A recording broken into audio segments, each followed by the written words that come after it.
say this. Church leadership must stop the rush to fill titles and pulpit and start filling life with the word and the Spirit of God. Proper screening is not optional, it is must, and it must start from the branch level up to the provincial level to the national level. We should not be concerned alone with control paper, but we should concern more with the souls. Prayer, fasting should be part of the church. Check.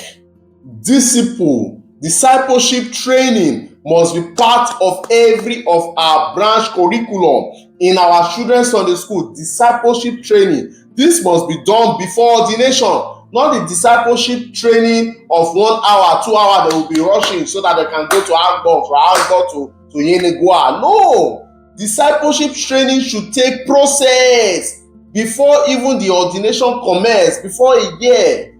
People will be prepared, not discipleship training of 2 hours. 1 Timothy 3 says, lay down clear qualification for elders and deacon. Lay it down. The church should lay these things down. Above reproach, not novice. A lot of our elders cannot even conduct some liturgical practice in the church.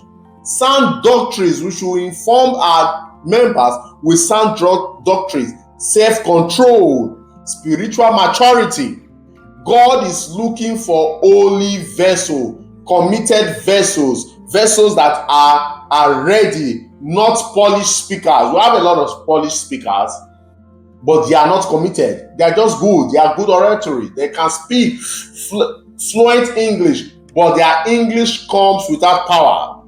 Now, finally, as I've said initially, the cause of fake ordination, I've said it. When someone who is not called or prepared stand on the altar, souls are misled. I've seen some of these young boys today in some of the PFM churches calling themselves this and that. They are not prepared. Souls are misled. Warfare is trigger they can't handle. Simple prayers they cannot manage. We should cancel such kind of stuff in our midst. God bless you. Shalom. I still remember humble self. If it dim you, Uya Kilume RXL.